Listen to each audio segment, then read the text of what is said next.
Greetings and welcome back to room 303 in our Talks with Walt, as we are calling our readings through the deathbed edition of Walt Whitman's Leaves of Grass. We turn now to Election Day, November 1884, poem number 21 of the 58 of Sands at 70, celebrating the Cleveland win of 1884 and, of course, the peaceful transfer of power. It is, as we pointed out a number of times in our lectures of Leaves of Grass, it is unusual that Whitman will actually pinpoint a specific moment in American history and then comment on it, but we're certainly going to see it here. Although, in truth, this is Whitman as politician, one of our 5 Ps, as we commented in earlier poems, and that is our assumption that you've been following our stuff at learnstrong.net, down that left-hand side, Talks with Walt, our playlist, and then you've been with us from that very introductory set of comments and as well the inscriptions poems at the beginning, where Whitman was beginning to celebrate the whole idea of American democracy as being so unbelievably special. We have given a set of introductory comments to Sands at 70 as well,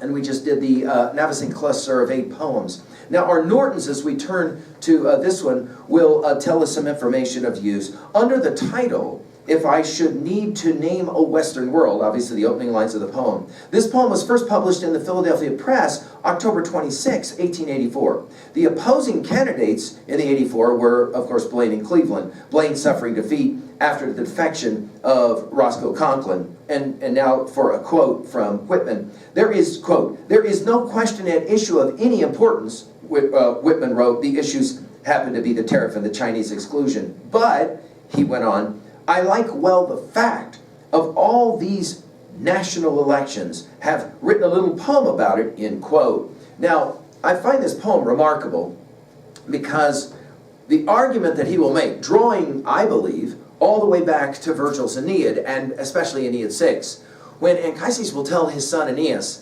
what's going to make Rome so important will be its rule of law.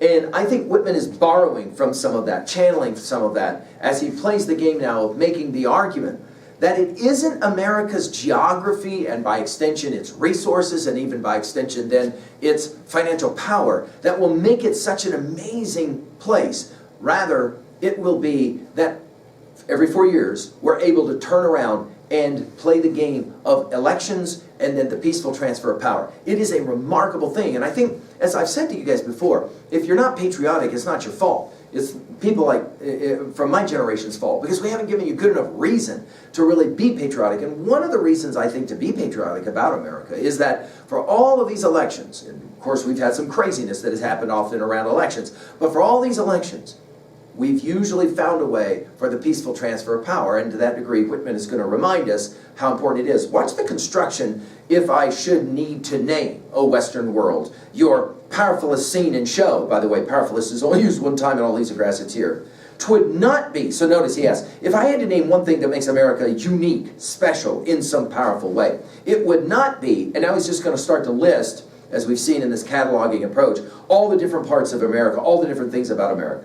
"It would not be you, Niagara, nor you, ye limitless prairies," we're going to get to that again here in a little bit, "nor your huge rifts of canyons, Colorado, nor you, Yosemite, nor Yellowstone," yay, we're going to get some mention of Yellowstone in Wyoming, "with all its spasmic geyser loops ascending to the skies, appearing and disappearing, nor Oregon's white cones, nor Huron's belt of mighty lakes, nor Mississippi's stream." We've obviously seen all of these mentioned at different points in Leaves of Grass. This seething, you'll remember that word from "to the cause" at the very beginning of Leaves of Grass, this seething hemisphere's humanity, as now I'd name. In other words, I wouldn't name the topography of America, the amazing topography and geography of America, but I would name, now, he says I'd name, the still small voice vibrating, and then the dash, America's choosing day. In other words, election day is quite a remarkable thing, he says. And then in parenthetics, the heart of it, not in the chosen, the act itself the main, the quadrennial choosing. In other words, it doesn't matter who's elected president. It's about the idea that Americans will cast their vote, and then the losers in that vote will say, fine, fine, fine, you guys get to have the winner this time. We'll come back in 4 years and we'll figure it out again.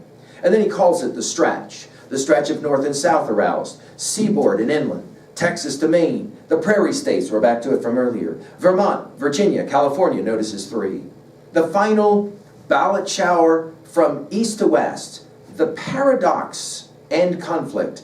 The countless snowflakes falling, a swordless conflict. By the way, swordless gets used one and only one time in Leaves of Grass, and it's here. Of course, this use of swordless will take us back to our study of drum taps. That is to say, we did fight a war, no question.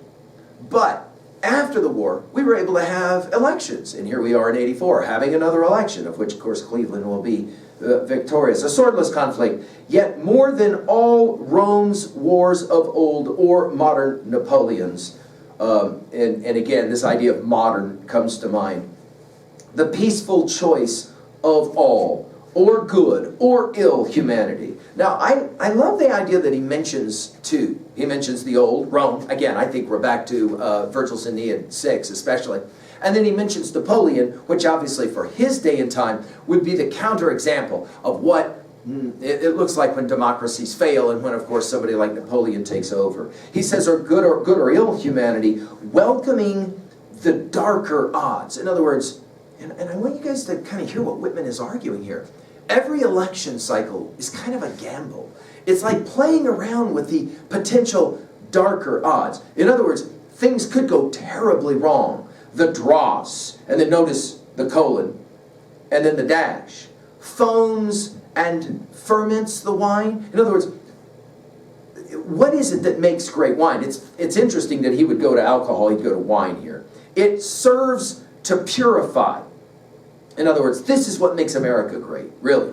While the heart pants, life glows. In other words, there is something fundamental about our democracy, and it is right here. It is election day itself. These stormy gusts and winds waft precious ships, swelled Washington's, Jefferson's, Lincoln's sails. Now, obviously, you got your big three there, and the fact that Lincoln is mentioned last, and the fact that their sails takes us back to "Oh, Captain, my Captain." So I think Whitman is doing quite a bit, actually, in this little poem. Well, what's he doing, really? Well, he's providing a civics lesson. He's saying to young students, again, Whitman is teacher here, is pedagogue. Whitman's saying the most important thing about America and American democracy is this a willingness to accept the peaceful transfer of power. I think his argument is if we ever come to a point where we can no longer do that, then we're no longer truly a democracy.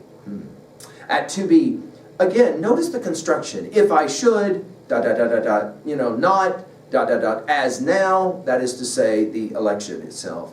At 3, there's so many different texts we could obviously throw out as being correlate to this study. I just like de Tocqueville's Democracy in America, that 1815 project. It's such an important text for us to say, really, what makes America so important and so unique? And one of those things is, what de Tocqueville pointed out, democracy is rooted in this acceptance of an election. Finally, at 3b, and at the time that I'm giving this set of lectures, obviously there's a lot of debate about this, as the previous election pointed out, and yet I think it's worthy that Whitman would look at our time and place and say, go back and study this poem closely.